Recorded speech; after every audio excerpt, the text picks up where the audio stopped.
Au sortir de la conférence de presse du vendredi dernier, le sélectionneur national adjoint Guy Demel a accordé une interview à Yves Borisvet, Armel Yao et Hervé Kiessé à la caméra, Marco Seri au montage.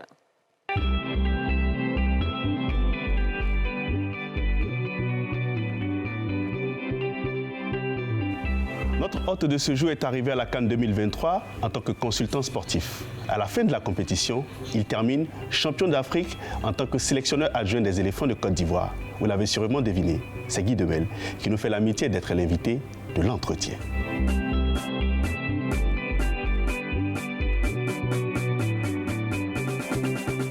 Coach Guy Demel, bonsoir. Bonsoir. Sélectionneur adjoint par la force des circonstances, champion d'Afrique par la suite, aujourd'hui leader de votre groupe en éliminatoire de CAN et de Coupe du Monde. Guy Demel, comment on se sent au regard de ce qui est fait par vous et le staff technique des éléphants de Côte d'Ivoire? On est assez satisfait du contenu.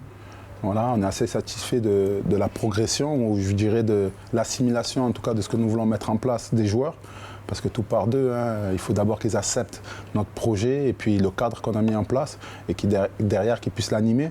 Et pour l'instant, c'est bien puisque les résultats aussi sont là. Et comme je l'ai dit, le contenu dans le jeu, on répond bien aux différentes phases. Donc on est content. Par contre, on sait aussi qu'il nous reste encore pas mal de choses à améliorer. On sait aussi qu'il faut être constant dans le métier que nous faisons, être régulier.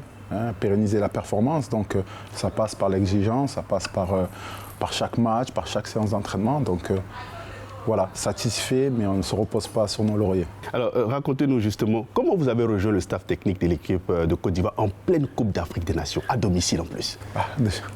La chance pour moi, c'est que j'étais en Côte d'Ivoire pour la compétition. En tant que consultant? Voilà. Pour une chaîne de télé?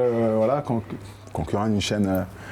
Voilà, donc content d'être ici, donc je remplissais mon rôle de consultant, ce qui m'a permis aussi tout au long de l'année de bien suivre la sélection.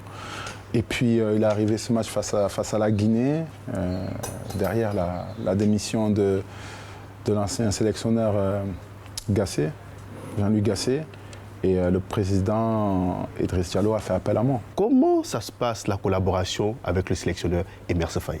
Ça se passe très bien, très très bien. On est amis, on est frères, c'est la famille quoi. Emers, donc on échange énormément.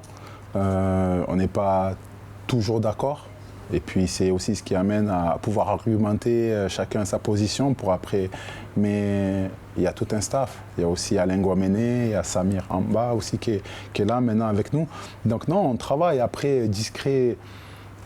Devant les médias, moi je suis quelqu'un qui respecte énormément la hiérarchie. Aujourd'hui, le numéro 1 est Emers Faé, donc nous devons faire tout ce que nous pouvons pour mener à bien son projet. Et puis il s'avère que son projet de jeu, son projet s'apparente et on va dire se superpose parfaitement avec le mien. Donc à partir de là, on avance ensemble. Et puis, vous savez, moi la lumière, même en tant que joueur, ne m'a jamais forcément plu. Donc non, mon travail se fait dans l'ombre, mais j'ai mon rôle et je joue mon rôle.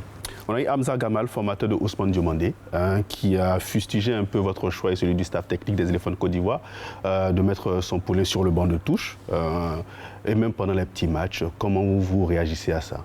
Croyez-moi, les critiques, nous, ce n'est pas les critiques qui nous font réagir quand elles sont dirigées vers nous. Mais là, en l'occurrence, je trouve que ça a été un peu maladroit puisque dans ce poste-là, dans ces dires, certains joueurs de la sélection ont été cités. C'est incompréhensible pour nous que justement un formateur, un président de club de Ligue 1 qui a fait du bon travail depuis des années, qui connaît justement les difficultés de faire en sorte qu'un groupe vive bien, qui connaît les différentes difficultés de la concurrence aussi, de la concurrence au sein d'une équipe et aussi des relationnels qu'il peut y avoir entre les joueurs, formule les choses de cette manière-là.